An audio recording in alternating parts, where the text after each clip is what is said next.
Neil Postman. Las 5 advertencias del cambio tecnológico.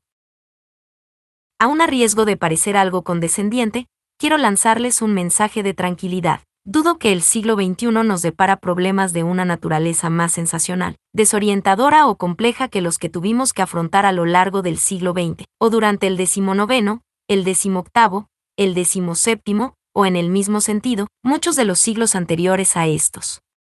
Para aquellos que estáis excesivamente inquietos sobre el nuevo milenio, puedo daros, desde el principio, algunos consejos sobre cómo afrontarlo. Estos consejos vienen de gente en la que podemos confiar, y cuya capacidad intelectual excede a la del presidente Bush, el candidato Kerry o incluso Bill Gates. Esto es lo que Henry David Thoreau nos dejó dicho: todos los inventos no son sino medios perfeccionados de alcanzar un fin imperfecto. Esto es lo que nos dejó dicho Goethe: uno debería, cada día, intentar escuchar una pequeña canción, leer un buen poema, ver un bonito cuadro, y, a ser posible, expresar algunas palabras razonables. Sócrates nos dejó dicho: una vida no escudriñada no vale la pena vivirla. Rabbi Hillel nos dejó dicho: lo que no quieres para ti, no lo hagas con otro. Y esto es lo que nos dejó dicho el profeta Miqueas: lo que Dios quiere que hagas es que actúes rectamente, que seas misericordioso y que camines humildemente con Dios. Y podría añadir lo que Jesús, Mahoma, Isaías, Spinoza y Shakespeare nos dejaron dicho. Siempre es lo mismo, no hay escape de nosotros mismos. El dilema humano continúa siendo el que era, y es un engaño creernos que los cambios tecnológicos de nuestra era van a dejar inservible la sabiduría milenaria y a los sabios. Sin embargo, habiendo dicho esto, soy consciente de que vivimos en una era tecnológica y que afrontamos una serie de problemas de los que Jesús, Hillel, Sócrates y Miqueas no hablaron ni pudieron hablar. No tengo la sabiduría suficiente para decir lo que deberíamos hacer frente a estos problemas, por lo que mi contribución se va a reducir a advertir sobre lo que debemos saber a la hora de afrontar los problemas. Voy a llamar a este discurso las 5 advertencias del cambio tecnológico. Baso estas ideas en mis 30 años de estudio de la historia del cambio tecnológico sin que llegue a pensar que son ideas de corte académico o esotérico. Son esta clase de cosas que todo el mundo que esté preocupado con la estabilidad cultural y el equilibrio debería saber, y yo os las ofrezco con la esperanza de que las encontréis útiles a la hora de pensar sobre los efectos de la tecnología sobre nuestro espíritu. Primera advertencia. La primera advertencia es que todo cambio tecnológico implica un compromiso. Me gusta denominarlo un trato faustiano. La tecnología da y la tecnología quita. Esto significa que para cualquier ventaja que la tecnología ofrece, siempre existe su correspondiente desventaja. Las desventajas pueden llegar a superar en importancia a las ventajas, o las ventajas pueden perfectamente valer la pena sobre su contrario. Aunque parece una idea bastante obvia, es sorprendente cuánta gente cree que las nuevas tecnologías son como una bendición del cielo. Pensad solo en el entusiasmo con que la mayor parte de la gente abraza su conocimiento sobre ordenadores. Preguntad a cualquiera que sepa algo sobre ordenadores para que hablen sobre ellos, y veréis cómo de forma descarada e implacable, nos van a alabar las maravillas de los ordenadores. También vais a ver cómo en la mayor parte de los casos van a obviar una sola mención de las desventajas de los ordenadores. Esto es un peligroso desequilibrio, ya que cuanto mayores son los prodigios de una tecnología dada, también son mayores sus consecuencias negativas. Pensad en el automóvil, que después de sus muchas ventajas, ha contaminado el aire, atascado nuestras ciudades y degradado la belleza de nuestros parajes naturales. O podríamos pensar en la paradoja de la tecnología médica, que nos proporciona prodigiosas curas, pero que, al mismo tiempo, es causa demostrada de ciertas enfermedades e incapacidades, y que ha jugado un rol protagonista en la reducción de la capacidad de diagnóstico de los propios médicos. También podemos recordar que después de todos los beneficios sociales e intelectuales que nos ha brindado la imprenta, sus costes fueron igualmente monumentales. La imprenta dotó a Occidente de prosa, pero hizo de la poesía una forma elitista y exótica de comunicación. Nos dio la ciencia inductiva, pero redujo la sensibilidad religiosa a una especie de superstición fantástica. La imprenta nos dio el concepto moderno de nación, pero al hacerlo convirtió al patriotismo en una forma sórdida, sino letal, de emoción. Pensad en el automóvil, que después de sus muchas ventajas, ha contaminado el aire, atascado nuestras ciudades y degradado la belleza de nuestros parajes naturales. O podríamos pensar en la paradoja de la tecnología médica que nos proporciona prodigiosas curas, pero que, al mismo tiempo, es causa demostrada de ciertas enfermedades e incapacidades, y que ha jugado un rol protagonista en la reducción de la capacidad de diagnóstico de los propios médicos. También podemos recordar que después de todos los beneficios sociales e intelectuales que nos ha brindado la imprenta, sus costes fueron igualmente monumentales. La imprenta dotó a Occidente de prosa, pero hizo de la poesía una forma elitista y exótica de comunicación. Nos dio la ciencia inductiva, pero redujo la sensibilidad religiosa a una especie de superstición fantástica. La imprenta nos dio el concepto moderno de nación, pero al hacerlo convirtió al patriotismo en una forma sórdida, sino letal, de emoción. Podríamos decir que la impresión de la Biblia en lenguas vernáculas introdujo la sensación de que Dios era un inglés, o un alemán o un francés, es decir, redujo a Dios a las dimensiones de un poderoso señor del lugar. Quizás la mejor manera de expresarlo sería diciendo que la pregunta, ¿qué va a hacer esta nueva tecnología?, no es más importante que la pregunta, ¿qué va a deshacer esta nueva tecnología? De hecho, esta última cuestión es más importante, precisamente porque apenas está formulada. Diríamos que una visión más sofisticada del cambio tecnológico debe incluir el escepticismo ante las visiones mesiánicas y utópicas que nos presentan los que no tienen un sentido histórico de los débiles equilibrios sobre los que descansa la cultura. De hecho, si por mí fuera, prohibiría a cualquiera hablar sobre las tecnologías de la información a no ser que la persona pudiera demostrar que conoce algo sobre los efectos sociales y físicos que causaron la invención del alfabeto, del reloj mecánico, de la imprenta y del telégrafo. En otras palabras, que sepa algo sobre los costes de las grandes tecnologías. Primera advertencia, es pues, que la cultura paga un precio por la tecnología que incorpora. Segunda advertencia. Esto enlaza con la segunda advertencia, y es que las ventajas y desventajas de las nuevas tecnologías nunca son distribuidas equitativamente entre la población. Esto significa que toda nueva tecnología beneficia a algunos y perjudica a otros. Hay incluso algunos que no les afecta para nada. Consideremos el caso de la imprenta en el siglo XVI, de la que Martín Lutero llegó a decir que era el más alto y extremo acto de gracia de Dios, donde el mensaje de la salvación cobra impulso. Colocando el mensaje de Dios en cada mesa de comedor cristiana, el libro masivamente impreso socavó la autoridad de la jerarquía eclesiástica y provocó el cisma en la Santa Iglesia romana. Los protestantes de la época se entusiasmaron con este invento. Los católicos aparecían por el contrario enfurecidos y hasta enloquecidos. Puesto que soy judío, si hubiera vivido en esa época, me hubiera traído sin cuidado unos u otros. Me hubiera dado igual si el pogromo fue inspirado por Martín Lutero o por el Papa León X. Unos ganan, otros pierden, unos pocos permanecen igual.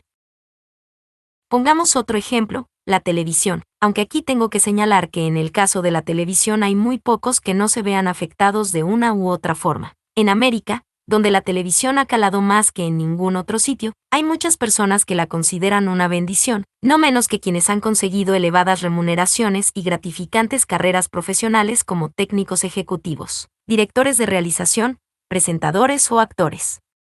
Por otra parte, y a largo plazo, la televisión puede terminar con la carrera de profesor de enseñanza puesto que la escuela fue un invento asociado a la imprenta y permanecerá o desaparecerá dependiendo de qué importancia demos al mundo de lo impreso en el futuro.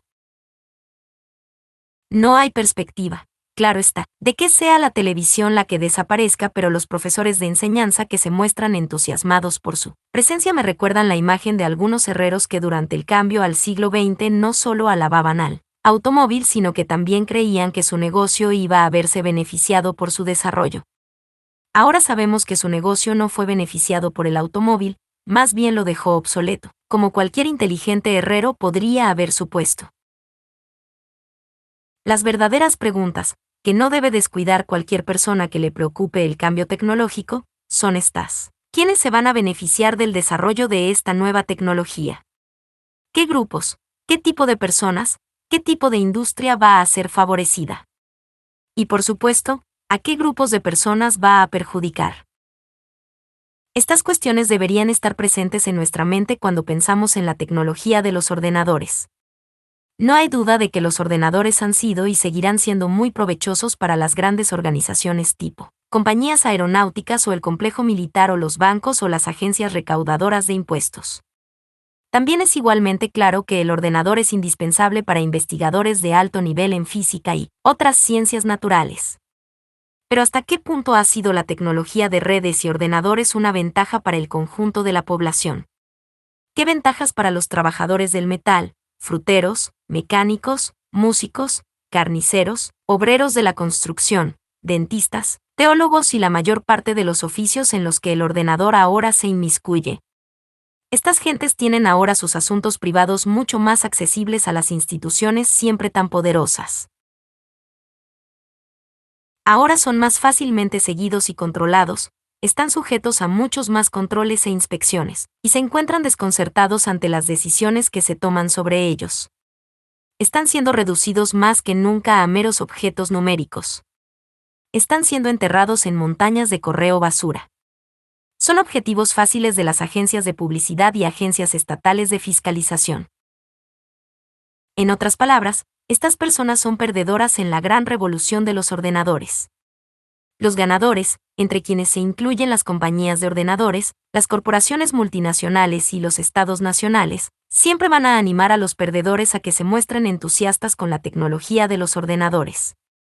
Así es como funcionan los ganadores, y desde el principio contaron a los perdedores que con los ordenadores personales la persona corriente puede llevar un balance de sus cuentas domésticas más limpio, tener sus recetas bien guardadas y hacer listas de la compra más lógicas. Luego les cuentan que con los ordenadores será posible votar en casa, comprar en casa, conseguir todo el entretenimiento que queramos en casa, y así hacemos la vida comunitaria innecesaria. Y ahora, claro, los ganadores hablan constantemente de la era de la información, siempre dando a entender que cuanta más información tenemos, más seremos capaces de resolver importantes problemas, no solo los personales sino los problemas sociales a gran escala también. Pero ¿qué hay de verdad en esto? Si hay niños muriendo de hambre en el mundo, y los hay, no es porque haya falta de información. Si hay violencia en nuestras calles, no es porque haya falta de información. Si hay violencia contra las mujeres, si el divorcio, la pornografía y las enfermedades mentales están creciendo, nada de esto tiene que ver con la falta de información. Diría que es porque algo más falta, y creo que no es necesario que explicite qué es lo que falta. ¿Quién sabe? La era de la información puede resultar ser una especie de maldición que nos ciega de forma que no somos capaces de ver de dónde vienen realmente nuestros problemas. Por eso siempre es necesario preguntar a aquellos que hablan de forma tan entusiasta sobre las tecnologías de redes y ordenadores por qué lo hacen de esa manera, qué intereses representan, a quién esperan dar poder y de quién esperan captar poder. No pretendo atribuirles malignidad, dejemos siniestras motivaciones a otros. Solo digo que la tecnología favorece a algunos y que perjudica a otros, por lo que debemos preguntar al respecto. Por tanto, la segunda advertencia es que siempre hay vencedores y perdedores del cambio tecnológico. Tercera advertencia. Ahí va la tercera. Dentro de toda tecnología se esconde una idea fuerza, a veces incluso 2 o 3 ideas fuerza. Estas ideas se ocultan a menudo a nuestra vista porque son de naturaleza algo abstracta. Pero esto no significa que no tengan consecuencias prácticas. Quizás hayas oído hablar del viejo dicho, a un hombre con un martillo, todo le parece como un clavo. Podríamos extenderlo a regla, a cualquier persona con un lápiz, todo le parece como un artículo. A cualquier persona con una cámara de televisión, todo le parece una imagen. A cualquier persona con un ordenador, todo le parece como datos. No creo que debamos tomar estos aforismos literalmente. Pero lo que nos llama la atención es que cualquier tecnología tiene su prejuicio. Como la propia lengua, nos predispone favorablemente y valora ciertas perspectivas y conclusiones. En una cultura no escrita, la memoria humana es de la máxima importancia, como pasa con los proverbios, refranes y canciones que contienen la sabiduría oral acumulada de siglos. Por eso el rey Salomón fue considerado como el más sabio de todos los hombres. en Reyes y nos cuentan que sabía hasta 3000 proverbios. Pero en la cultura escrita, estas hazañas de la memoria son consideradas una pérdida de tiempo, y los proverbios son simplemente fantasías irrelevantes. La persona de la era de la imprenta tiene hábito de organización lógica y análisis sistemático, no escribe proverbios. La persona de la era del telégrafo valora la velocidad, no la introspección. La persona de la era televisiva valora la inmediatez, no los hechos históricos. La persona de la era de los ordenadores, ¿qué podemos decir de ella? Quizás podamos decir que la persona de la era de las computadoras valora la información, no el conocimiento, ciertamente no la sabiduría. De hecho, en la era de las computadoras, el concepto de sabiduría puede que no tarde en desaparecer por completo. La tercera advertencia, por tanto, es que toda tecnología incorpora una filosofía que es expresión de cómo la tecnología nos hace usar nuestra mente, en qué medida nos hace usar nuestros cuerpos, en cómo codifica nuestro mundo, a cuáles de nuestros sentidos se amplifica, a cuáles de nuestras emociones y tendencias intelectuales desatiende. Esta advertencia es la suma y la sustancia de lo que el gran profeta católico, Marshall M. McLuhan quiso decir cuando acuñó la frase, el medio es el mensaje. Cuarta advertencia. Esta es la cuarta advertencia. El cambio tecnológico no es aditivo, es ecológico. Lo explicaré mejor con la siguiente analogía. ¿Qué ocurre si vertemos una gota de tinta roja en una jarra de agua clara? ¿Tenemos agua clara o agua clara con una gota de tinta roja? Obviamente ninguna de las dos. Tenemos una nueva coloración en todas las moléculas de agua contenidas en la jarra. Esto es lo que pretendo explicar con el cambio tecnológico. Un nuevo medio no añade algo, lo cambia todo. En el año 1500, después de que se inventara la imprenta, no teníamos la vieja Europa más la imprenta. Teníamos una Europa diferente. Después de la televisión, América ya no era América más la televisión. La televisión dio una nueva coloración a las campañas políticas, a las escuelas, a las iglesias, a las industrias y a todo en general. Esta es la razón por la que debemos ser cautos sobre la innovación tecnológica. Las consecuencias del cambio tecnológico siempre son amplias, a menudo impredecibles y en su mayor parte irreversibles. Es por eso que debemos ser siempre cautos de los capitalistas. Los capitalistas son por definición no solo gente que asume riesgos personales, sino, sobre todo, y más esencialmente, gente que asume riesgos culturales. Los más creativos y osados de entre ellos ansían explotar las nuevas tecnologías al máximo, y no les importa que tradiciones son derrocadas en el proceso o si una cultura está o no preparada para funcionar sin esas tradiciones. Los capitalistas son, en definitiva, radicales. En América, nuestros radicales más conocidos siempre han sido capitalistas, hombres como Bell, Edison, Ford, Carnegie, Sarnoff, Baldwin. Estos hombres borraron de un plumazo el siglo XIX y crearon el XX, por lo que es un misterio para mí por qué a los capitalistas se les supone conservadores. Quizás porque tienen tendencia a llevar trajes oscuros y corbatas grises. Espero que entiendan que al decir esto, no estoy proponiendo argumentos para el socialismo. Solo digo que los capitalistas deben ser cuidadosamente observados y ordenados. De hecho, hablan de familia, matrimonio, piedad y honor, pero si les dejan explotar las nuevas tecnologías en todo su potencial económico, pueden llegar a destruir las instituciones que hacen estas ideas posible. Ahora voy a poneros dos ejemplos de este punto, tomado del encuentro de América con la tecnología. El primero se refiere a la educación. ¿Quién, podemos preguntarnos, ha tenido el mayor impacto sobre la educación americana en este siglo? Si piensan en John Dewey o cualquier otro filósofo de la educación, debo decir que están muy equivocados. El mayor impacto lo produjeron hombres discretos con trajes grises en un suburbio de Nueva York llamado Princeton, New Jersey. Allí desarrollaron y promovieron la tecnología conocida como los test estandarizados, que son los IQ test, los SATs y los GRES. Estos tests redefinieron lo que entendemos por aprendizaje, y supusieron una reorganización del currículum para acomodarse a los tests. Un segundo ejemplo se refiere a nuestra política. Está claro que la gente que más radicalmente ha influido en la política americana contemporánea no son Ideólogos políticos o protestatarios estudiantiles con melenas y libros de Karl Marx bajo el brazo. Los radicales que cambiaron la forma de hacer política en América fueron los emprendedores vestidos con trajes oscuros y corbatas grises que dirigieron la gran industria de la televisión en América. No trataban de convertir el discurso político en una forma de entretenimiento. No trataban de impedir que una persona obesa pudiera optar a altos cargos políticos. No trataban de reducir las campañas políticas a un anuncio de 30 segundos de TV comercial.